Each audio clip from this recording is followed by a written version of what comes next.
is time for Around the 412 with Smitty and Tyler.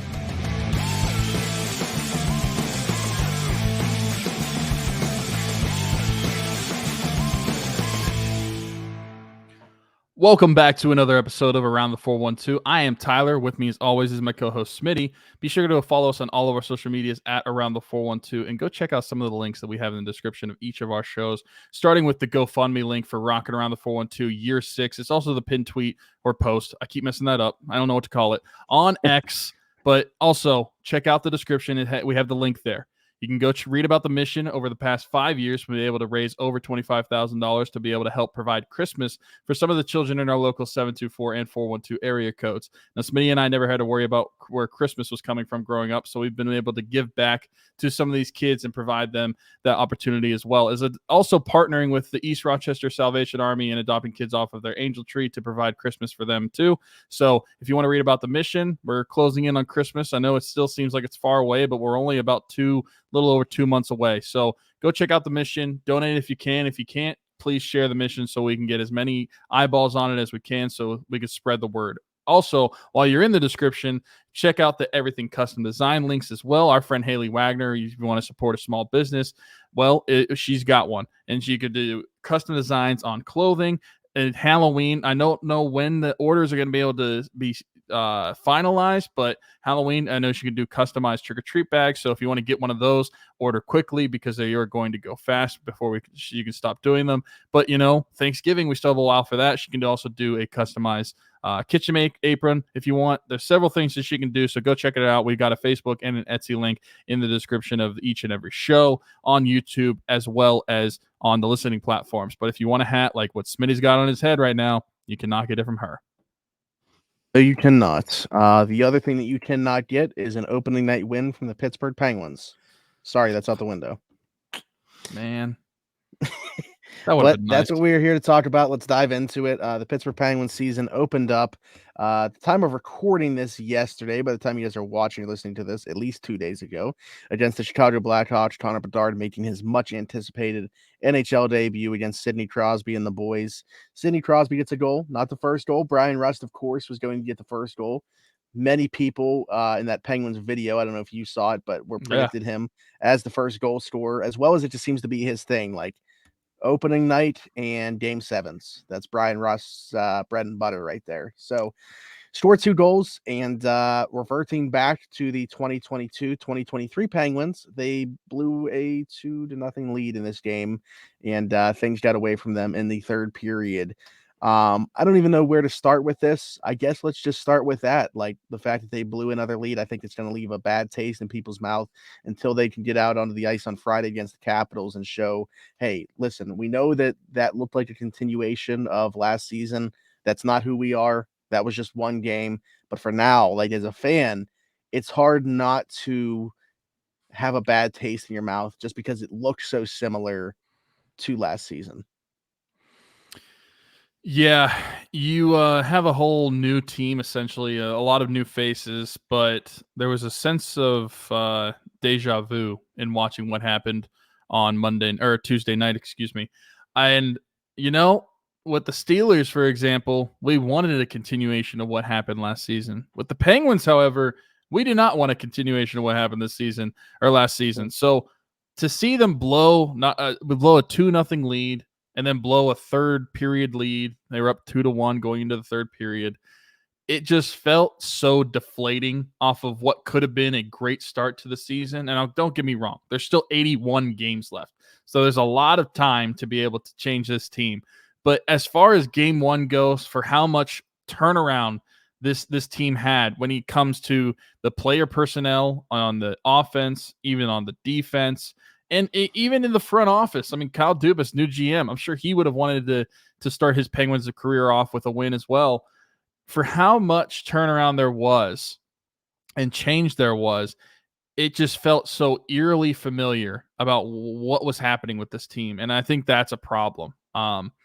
Obviously, I don't want to make it seem like it's as big of a problem as it might be, or this early or not. It's like I said, it's one game. So how much can we take off of one game? It's such a small sample size. But when that sample size extends to last season, That's the problem that I have with it, is like this is not like a new thing for the Penguins to do. This was becoming a trend last year, and to be able to start the season off this year with that same trend, it's a little disappointing. And there's other trends with throughout this game that were happening that were trends from last year too, but just the overall trend of you had a lead and then you took your foot off the gas, you blew it, you blew the 2-goal lead, you blew a third period lead.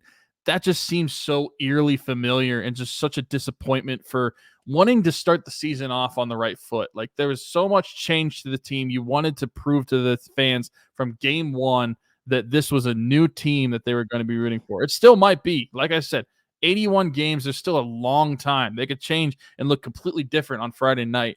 But based off of how they ended the season last year, not making the playoffs, and a lot of these games, especially against that opponent, the one that is really knocked you out of the playoffs when you lost 5-2 in the second to last game of the season. It just felt kind of like someone twisting the knife a little bit. Like, hey, you did miss the playoffs last year, and we were the ones to do it. So I think there was a little bit of a disappointment. Am I going to try to overreact and say that the team is still like bad or they're going to miss the playoffs after one game? No. It's just disappointing because you would have liked to have seen a lot of change in the play to go with a lot of the change that you have in the personnel. Yeah, I think for me, the only thing that I'm like was worried about, if anything, was the in zone defense. I thought looked very similar to last year, where it's like too many guys puck watching or they're chasing the puck. Like it just didn't seem very structured in their own end. And with as many pieces as they brought in to be specifically to like defensive specialists, that's kind of worrisome. The fact that they were having as much trouble in their own end as they were with a team like the Blackhawks, which I'm not trying to take away from them. They're an NHL team, but they're very young and they're not anywhere close to being a contending hockey team at this point in time. Like against Connor Bedard, okay, like I can see it if he's getting his in this game, which he looked very good. Definitely looks like he belongs, which is no surprise to anybody. But I would say that's the one concern that I had, was just from like a structural standpoint, it looked the same in their own end. And I would have thought that things would have been a little bit tighter. But that, again, could be attributed to these guys not playing with each other a ton and a lot of new pieces coming in and still trying to learn this system. But that I thought was the one carryover. Like I thought that they looked I thought that they looked okay offensively, and in transition they did some good things. Like let's just talk about Erik Karlsson, who, if you look at the underlying numbers, show that he might have been the worst Penguin on the ice last night. But for him, it seemed like a lot of the stuff was like fluky, right? Like he broke his stick on his shots. There was a time on the power play where he's trying to feed Sid, and it looks like he's playing like hot potato with it. And I don't know if it was just jitters or what, but he just like fires the pass when he had no reason to have that much heat on it. And it's just like a lot of uncharacteristic things for Erik Karlsson that I anticipate get better as time goes on. I don't know that like I would single out anybody else individually. I thought Ryan Graves wasn't very good in his debut. I said I didn't know if I was just single out anybody, and then like one came to mind right away. Lars Eller looks how I thought like that third line was very bad. I thought like I was excited to see Drew O'Connor based off the preseason he had, and Jansen Harkins based off what he did in his 2 games since coming over on waivers. I was excited to see those two in that third line together. I'm not going to attribute it to just Lars Eller bringing them down, but I thought that was their worst line yesterday. I don't know how you thought. Yeah, I didn't think it was great. Overall, the bottom 6 in general, I don't think that they were as bad as I think some could have thought that they were going to be. But I don't think that they were that great either. They were just kind of there. Didn't really do anything in the game. Didn't really drive offense or anything like that. I don't know. It just felt like the Penguins looked really good for about 20 minutes of the game. And that just was kind of what happened last year, right? Like they were able to get some decent enough goaltending, especially early on, to keep the game even. And Mrazek, I mean, he was standing on his head, I felt like, especially early in this game, where the Penguins should have gotten more than just a 2-0 lead. But in circumstance, that happens. And then it's like the Penguins just don't have a killer instinct enough to be able to keep it going. I don't know what changes from when they have a multi-goal lead to when they're giving it up, but like they just don't have, I feel like, the killer instinct to be able to just keep pressing and adding those goals. I'm not saying that they're not trying out there, but I just feel like there's times where they just don't look as hungry to be able to forecheck the way that they should be doing it, or at being as defensively sound in their own end. Like we said, is a problem. Like there's several times in this game where there were defensive breakdowns where you either can't clear the puck or someone is out of position chasing guys behind the net. Like it's been a clear problem. And also special teams, while I'm not going to try to make it seem like the power play is the exact same from last year, they still have Erik Karlsson on it, so it's such a small sample size.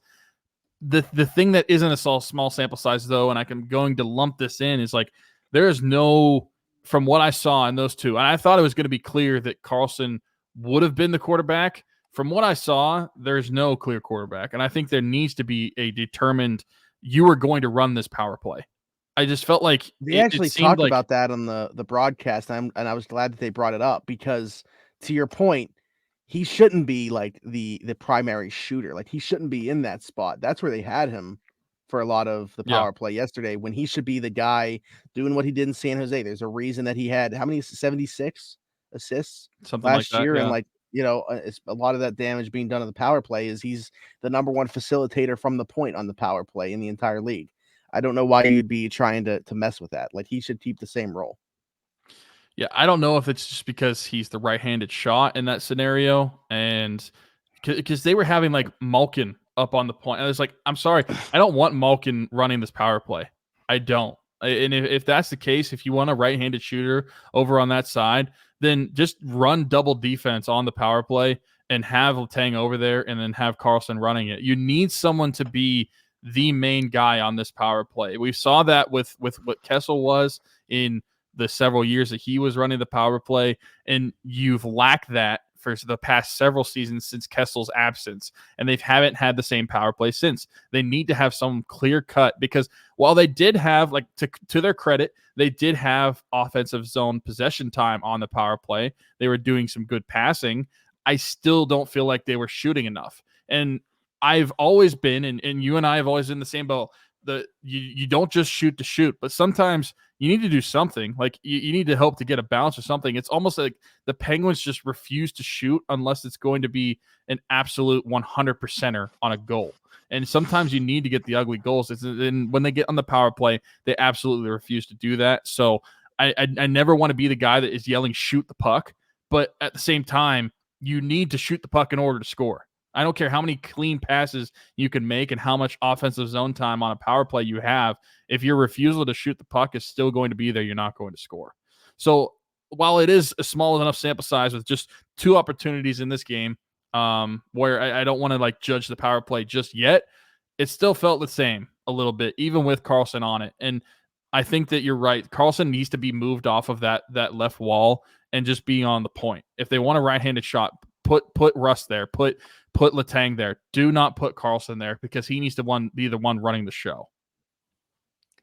Yeah, the other thing I wanted to mention, you thought Mrazek played pretty well in this game and stole a few, and I don't disagree. But the one thing that I will say, like, a lot of those shots are just, he has clear vision. Like the Penguins, other than Matt Nieto early in this game, they weren't getting to the front of the net. They're not affecting the goalie sight lines, and that's not just like this one game. I feel like that's kind of been a trending theme for them, is they don't have guys that are going to make things dirty. You know, look at the goal that Ryan Donato scored for the Blackhawks, their first goal of the game, where he's boxing out Pettersson. He's in front of the net. They don't have a guy that goes to those areas and creates those types of opportunities. You know, that's why we see a lot of one and done for the Penguins when they get into the zone, one shot and out. So I'd like to see more of that. I'm not trying to take away from what Peter Mrazek did yesterday. He gave up less goals than the Penguins were expected to score, so clearly he was doing something right. Goals saved above expected. But I just feel like they made his life pretty easy too, in terms of not creating a bunch of traffic in front of him and letting him see the puck. Yeah, I agree with that too. I think that they need to do a better job of that. And I just think offensively, they needed to continue to do what I think a lot of what the top line does. If they're playing off of the transition game, if they're not doing that and they're going to have sustained zone time, they need to get people causing chaos in front of the net. That's how you're going to be able to score those goals. And that's how they should score those goals on not only just like 5-on-5, but what I was just talking about with the power play too. They need to have somebody making someone's life harder in front of the net, because we see it happen in the Penguin zone. So they need to be able to reciprocate that. I think that also one thing in this game that I wanted to point out that I was overall pretty pleased with, honestly, was Tristan Jarry. I don't think that he looked awful in this game. I think there was like one or two of the goals that it's like, yeah, he could have had a save, but also I'm not going to like complain about it too much. But I think going 32 of 35, I believe, on the game. I think there was a good performance in his first start, especially after receiving that new contract. I don't think that he would say necessarily it was his best performance, and neither would I want him to. But overall, I was pretty pleased with what I saw from Jarry, especially from some of the defensive play in his own end that we saw in front of him. Yeah, he certainly wasn't the reason they lost the game. I thought he looked good early on. I don't know that he was tested very much down the stretch. Even with Chicago having a ton of zone time and stuff, I don't think that the looks were necessarily like high quality. And then, I'm not going to complain about it because the Penguins put themselves in a position. It shouldn't have come down to that. But the third goal, I mean, the game-winning goal, the Blackhawks did a atrocious bounce. Well, atrocious if you're on the Penguins side, very good if you're on the Blackhawks side. Right. Just a very wild bounce that goes right to the guy's stick. Ryan Graves is caught sleeping, thinking there's no chance that the puck's going to go to that spot. So I can't really blame Jarry for that one. I'm trying to think of all of them, though. Like, I don't think that there were any that were like glaringly. Well, there was only 3. He didn't give up the fourth one because it was empty net. What was the second goal? The second goal. Shoot, I'm trying to think. I don't know. My mind is going. Oh, that was the one. There was a guy open in front of the net for sure. But I don't know who was on the ice or who fed it to him. But I can picture the goal now. Yeah, wasn't it Donato that scored it? No, Donato got the first one. Oh, first goal. Okay. The second one was that like Gutman or whatever. Gotcha. I'm looking at it now. Yeah. But anyway, I don't think he was awful. I thought he was better early in the game. When the Blackhawks were getting some chances, but I don't know. The one thing, a positive note to talk about, Jake Guentzel playing right off the bat. Yeah, we thought that was surprising. At least 7 games. Yeah, we were talking about like him missing the first couple weeks, and to be having him in the lineup from night one, that's good. And it also answers a question for who's going to be taking his spot in his absence. Well, Jake Guentzel did. Jake Guentzel. So we don't have any absence. Also, one person that I don't want to necessarily say it was a bad thing that I didn't notice him really that much, but overall, I feel like I didn't really notice Riley Smith that much. But I will say, like, well, wait a minute. Riley Smith probably could have had a couple goals in this game. Like he had, I don't remember how many shots on goal he had. He had a few shots on goal, like right into the crest of the goalie. How many shots did he have? I swear that he had. Riley Smith had 4. 4. Yeah. He was the one that had that mini breakaway that Gino set him up on when he had one late in the game as well. I don't remember all of them, but yeah, I felt like he could have definitely potted one. This is another thing too. We talk about like, I feel like we brought up PDO on here before. For people that don't understand it, it's basically a luck statistic. How lucky you are. Yeah, and the Penguins were 96 yesterday. Their Corsi for was actually higher than their Corsi against, but their PDO was 96. Also, PDO, for those that don't know, like it's scored out of 100. So if you were 100, you're neither lucky nor unlucky. You're just you're just completely normal team. The lower you go below 100, typically like 96, 95, like that's a bad PDO score. And then if you're getting like 104, 105, that means you're really lucky. So 96 means that they were unlucky yesterday. If you're looking for some hopium, the Penguins were unlucky yesterday, and that's why they lost. So there you go. Yep. But How many games they'll play? 2 games. That's it because they don't play again until after the weekend until Wednesday. So they got Friday and Saturday. Yeah, we have the game against the Capitals on Friday, which also I don't. Maybe I'm just thinking wrong, but like this is really early. I feel like to play the Capitals, at least in recent seasons. I feel like all of our games against like their first game against the Capitals has typically come like around like they December or January, and then they load them up in the spring. So they're probably not the expecting Capitals to be very good. That's true. So. That's true. But playing them in the second game just weird to me. But then Friday, they open with the Capitals, and then they have the back-to-back playing the Calgary Flames back at home on Saturday. And the NHL scheduling is hilarious. They're playing in Washington to then come home to play Calgary. And not even looking at just the Penguins here. Connor Bedard, the number 1 overall pick who everybody wants to see, has to wait until his 6th NHL game to play on his home ice for the first time. Seriously? That's the first 5 games are on the road. That is absolutely nuts. They're taking part in 3 teams' openers. What did you think of Bedard?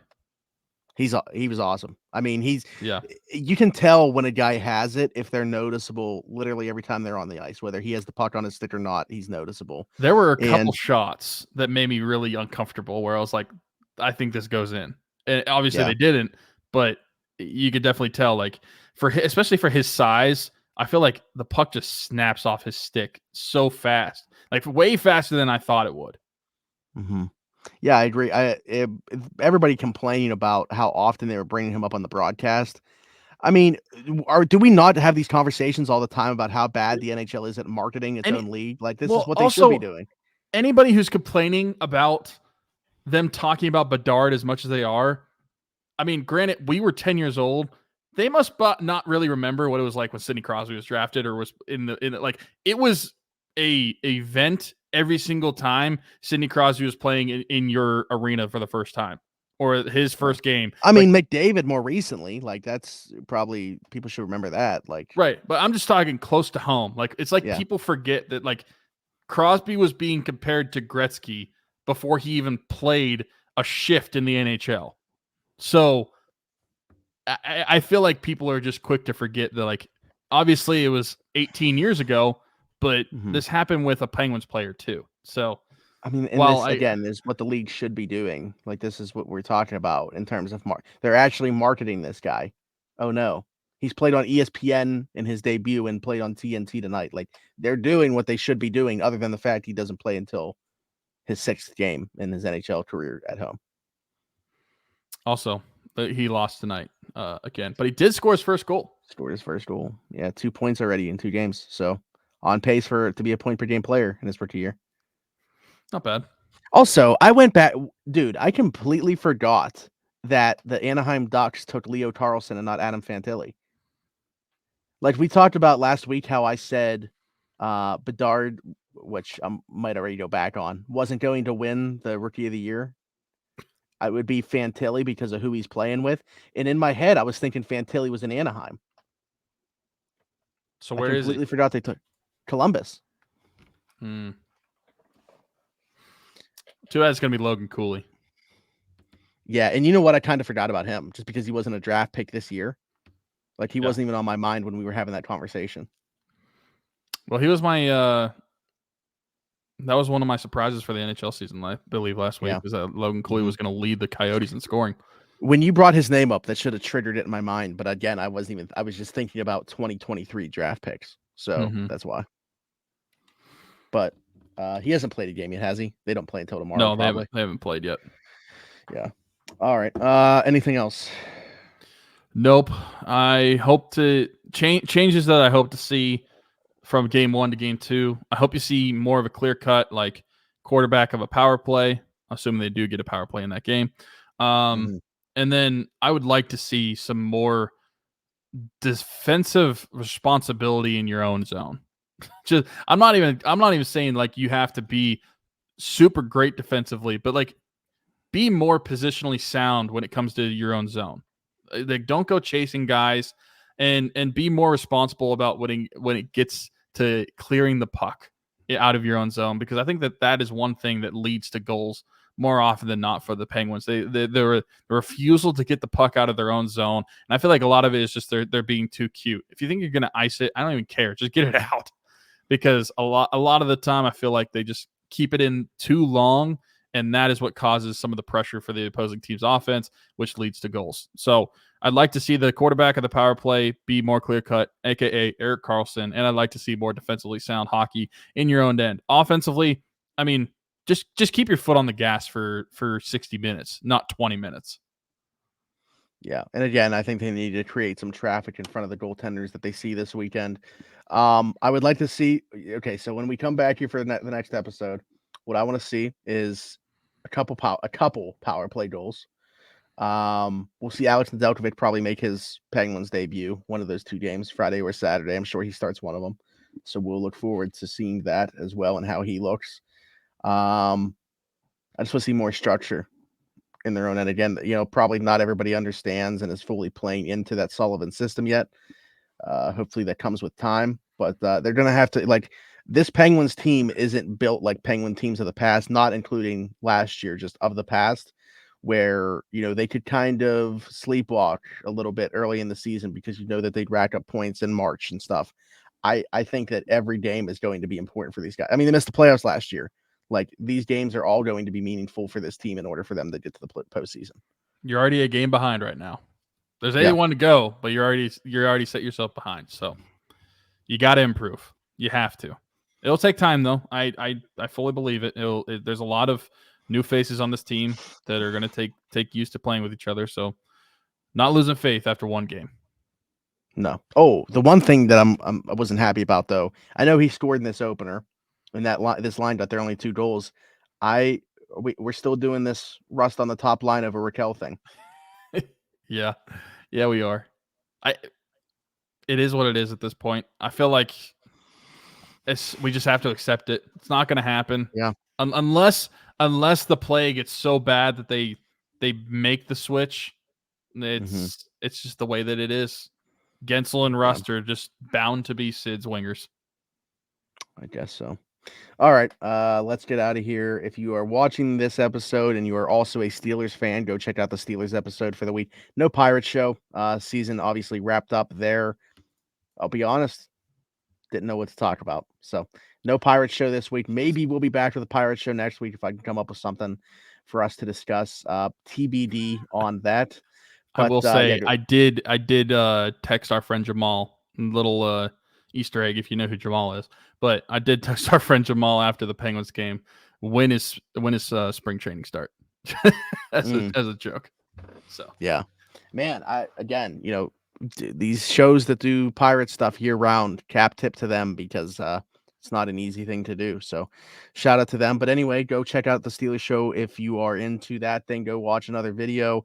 Like, subscribe, hit that notification bell. If you're listening somewhere else, leave us a 5-star review. Check out the description wherever you're watching or listening. We got year 6 of Rock Around the 412 kicked off. 2 more months probably where we're going to be accepting donations.